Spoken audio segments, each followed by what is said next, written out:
আসসালামু আলাইকুম প্রিয় চাকরি প্রত্যাশী ভাই এবং বোনেরা, এই মুহূর্তে যে যেখান থেকে আমাকে দেখতে পাচ্ছেন সবাইকে আন্তরিক অভিনন্দন এবং শুভেচ্ছা জানিয়ে শুরু করছি আজকের ভিডিও। বরাবর মতো রিকোয়েস্ট থাকবে, যে যেখান থেকে এই মুহূর্তে আমাকে দেখতে পাচ্ছেন প্লিজ এই ভিডিওতে একটা লাইক করে দিবেন এবং অবশ্যই চ্যানেলে প্রথমবার হয়ে থাকলে চ্যানেলটি সাবস্ক্রাইব করে পাশে থাকার জন্য বিনীত অনুরোধ জানাচ্ছি। আজ কোন বিষয় নিয়ে কথা বলবো অলরেডি ভিডিও টাইটেল এবং থাম্বনেল দেখে বুঝে গেছেন। এক্স্যাক্টলি আজকে সেই বিষয়টা নিয়ে কথা বলবো, যে বিষয়টা নিয়ে কিন্তু আমি এর আগেও কথা বলেছি। সেটা হচ্ছে অসামরিক মেডিকেল আসলে কি কি দেখে। আপনারা অনেকেই হয়তোবা সেনাবাহিনীর সৈনিকে মাঠে দাঁড়িয়েছেন, সৈনিকের মাঠে মেডিকেলে কি কি দেখে সেটা নিয়ে আপনারা অনেক চিন্তিত আছেন এবং ভাবছেন যে আমি তো ওই সেই মেডিকেল থেকে বাদ পড়ে গিয়েছি, বাট সেইখান থেকে বাদ পড়ার পরে পরবর্তীতে অসামরিকে অ্যাপ্লিকেশন করতে ভয় পাচ্ছেন বা জানেন না যে এইখানে মেডিকেল আসলে কি কি দেখা হয়। তো আজকের বিষয়টা নিয়ে আমি খুবই গুরুত্বতার সঙ্গে আজকে বিষয় নিয়ে আলোচনা করব। ভিডিওটা একটু লম্বা হলেও প্লিজ ধৈর্য সহকারে না টেনে সম্পূর্ণ ভিডিওটা দেখবেন। এবং আরেকটা কথা সবসময় বলে রাখি যে যারা এখনো পর্যন্ত অ্যাপ্লিকেশন করেননি, 23 তারিখের মধ্যে অ্যাপ্লিকেশন পৌঁছাতে না পারেন তাহলে লাভ নেই। আমি বলেছিলাম 15 তারিখের মধ্যে করে ফেলতে, বাট এখনো যারা করেননি আগামী রবিবারের মধ্যেই ইনশাল্লাহ আপনারা অ্যাপ্লিকেশন করে ফেলবেন। এবং যারা অ্যাপ্লিকেশন করে ফেলেছেন, চাকরির জন্য একটা নির্ভরযোগ্য অরিজিনাল অথেন্টিক সাজেশন খুঁজছেন, যেই সাজেশনটা পড়লে আপনি লিখিত এবং ভাইভা পরীক্ষায় টিকতে পারবেন, প্লিজ তাদেরকেই বলছি স্ক্রিনে দেওয়া নাম্বারে হোয়াটসঅ্যাপে যোগাযোগ করবেন। খুবই স্বল্প মূল্যে অরিজিনাল অথেন্টিক একটা সাজেশন, যেটা আমি নিজে হাতে তৈরি করেছি, খুব খুব পরিশ্রম করে আপনাদের কথা চিন্তা করে, খুব সহজ ভাষায় আসলে যতটুকু যেরকম হয় তত ছোট করা যায় সেরকমই আমি তৈরি করেছি।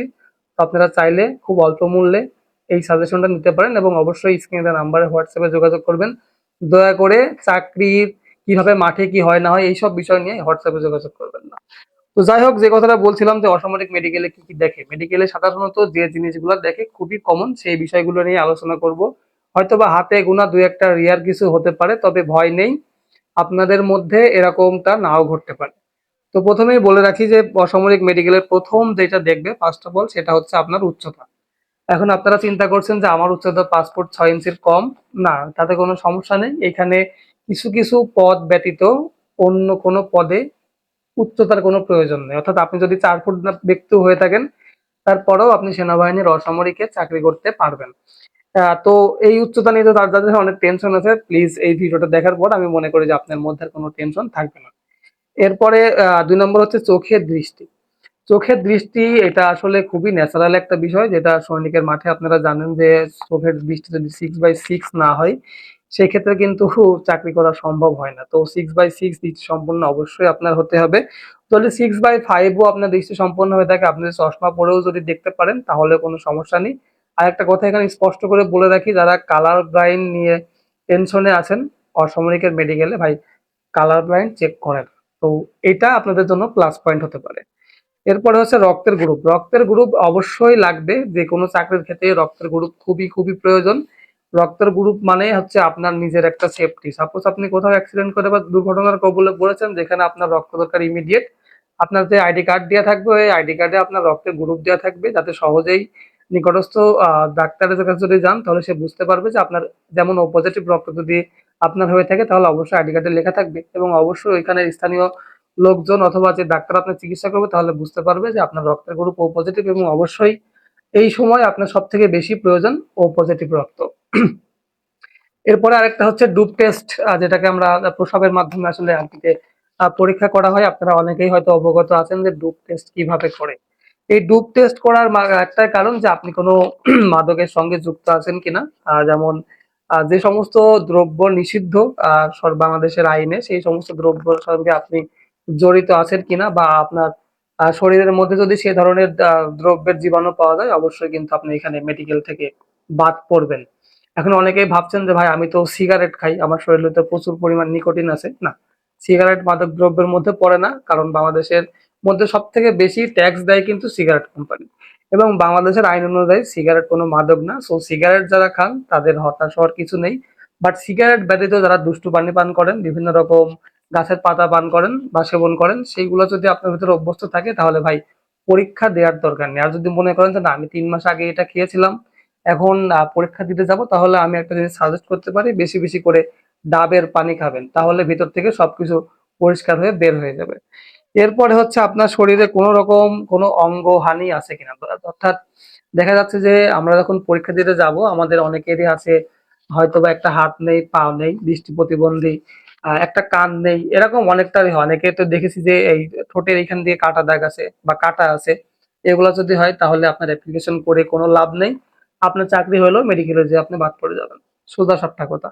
এরপর হচ্ছে জন্ডিস, ক্যান্সার, এইচআইভি, অর্থাৎ আপনার শরীরে কোনো রকম কোনো মরণ ব্যাধি যদি থাকে এবং সেটা যদি পরীক্ষার মাধ্যমে ব্লাড টেস্ট করলে কিন্তু অনেক রকম রোগ জীবাণুর কথা কিন্তু তারা বুঝতে পারবে। একটা ব্লাড টেস্টে 32 রকম আসলে পরীক্ষা করা যায়। তো এই 32 রকমের মধ্যে যদি কোনো রকম আপনার মধ্যে এইডস, জন্ডিস, হেপাটাইটিস বি ইত্যাদি মরণ ব্যাধি যদি থেকে থাকে তাহলে সেই ক্ষেত্রে অবশ্যই আপনি এখান থেকে বাদ পড়ে যাবেন।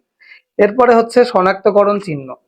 শনাক্তকরণ চিহ্ন শরীরের মধ্যে যেকোনো একটা চিহ্ন থাকতে হবে যেইটা দেখে আপনাকে শনাক্ত করবে। ওই যে আগেই বললাম যদি কোনো দুর্ঘটনার কবলে পড়েন তাহলে যাতে আপনাকে শরীরের যে কোনো কাটা দাগ অথবা তিলক অথবা আপনার শরীরে বিভিন্ন রকম দাগ থাকবে, কিছু কিছু মানুষের জন্ম দাগ থাকে, এরকম যদি কোনো দাগ থাকে তাহলে সেটাকে তারা অবশ্যই মার্কিং করবে। আবার অনেকেই হয়তো ভাবছেন যে হাত ব্লেড দিয়ে হাত কেটেছেন এটার জন্য চাকরি হবে কিনা, না, অসামরিক নিয়োগ বিজ্ঞপ্তি পরীক্ষায় মেডিকেল ওই হাত কাটা ব্লেড দিয়ে হাত কাটা এগুলা দেখে না। এরপরে হচ্ছে যেই জিনিসটা আপনারা খুব বেশি বেশি করে ভয় পান সেটা হচ্ছে পাইলস দেখবে কিনা। আমি যতটুকু জানি যে অসামরিকের ইসের ক্ষেত্রে পাইলস হয়তো বা যদি আপনার মধ্যে তারা সন্দেহভাজন কিছু দেখে সেই ক্ষেত্রে আপনার পাইলস চেক করতেও পারে। তারপরে আরেকটা প্রশ্ন কিছুক্ষণ আগেই আমাকে একজন করেছে যে ভাই অসামরিক মেডিকেলে কি গোপন গোপন অঙ্গ দেখা হয় কিনা। এটা অবশ্যই দেখা হয়, তবে যদি আপনার মধ্যে কোনো রকম কোনো সমস্যা থেকে থাকে তাহলে দ্রুত সময়ের মধ্যে চিকিৎসা করাবেন। দেখেন সরকার যখন একটা লোক নিয়োগ করবে তখন অবশ্যই তার এ টু জেড দেখেই নিয়োগ করবে। আপনি যদি অসুস্থ হয়ে যান, আপনার অন্ডকোষ যদি একটা থাকে তাহলে অবশ্যই আপনি মেডিকেলে বাদ পড়ে যাবেন। এটা খুবই সিম্পল একটা ব্যাপার। এরপরে হচ্ছে আপনার অনেকের আছে কেনি দাবে। এই কেনি দাবা নিয়ে যারা ভয় খাচ্ছেন, কোনো সমস্যা নেই। কেনি দাবলেও বাংলাদেশ সেনাবাহিনীর অসামরিকে চাকরি হয়। ভেরিকেজ যদি থাকে তাহলেও চাকরি হবে। অনেকের হাঁটু বা পা ভি আকৃতির হয় না, অনেকে টেনশনে আছেন, এগুলো নিয়ে টেনশন করার কিছু নেই। এইগুলা না হলেও কিন্তু চাকরি হবে। হাত বাঁকা, অনেকের হাত বাঁকা আছে, তবে হাত যদি স্বাভাবিকের তুলনায় বেশি বাঁকা থাকে সেই ক্ষেত্রে হবে না। ঠিক আছে, নর্মাল একটু বাঁকা আছে, যদি আপনার হাত পুরো 90 ডিগ্রি অ্যাঙ্গেলে বেঁকে যায় সেই ক্ষেত্রে আপনার এখানে চাকরি হওয়ার কোনো সুযোগ নেই। এরপরে একটা জিনিস আপনারা জানেন যে সৈনিকের মাঠে যারা আপনারা অনেকবার করেছেন তারা জানেন যে সাঁতার জানতে হয়। তো এই অসামরিক মেডিকেল আসলে সাঁতার জানা মানে আবশ্যক না বা বাধ্যতামূলক না। আপনারা যদি সাঁতার নাও জানেন কোনো সমস্যা নেই, এখানে চাকরি হবে। আর একটা সমস্যার কথা আমি বলি সেটা হচ্ছে পলিপাস। অনেকেরই নাকের মধ্যে পলিপাস হয়। হ্যাঁ ভাই, এই পলিপাসটা চেক করবে। আপনাদের যারা বিভিন্ন দিন ধরে এই পলিপাসে ভুগছেন, হোমিওপ্যাথি বা অ্যালোপ্যাথি যেটাই বলি না কেন, ডক্টরের শরণাপন্ন হন এবং চিকিৎসা করান। চিকিৎসা করালে পলিপাস ভালো করা সম্ভব।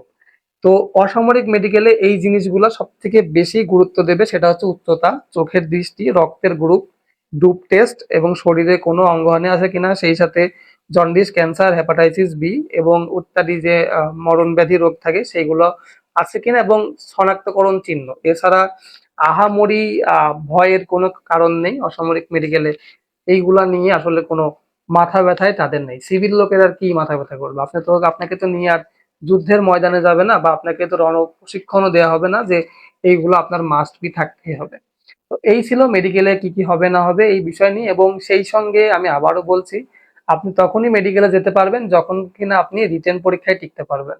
রিটেন পরীক্ষায় টিকতে গেলে আপনাকে অবশ্যই অবশ্যই একটা পরীক্ষার জন্য ভালো প্রিপারেশন নিতে হবে।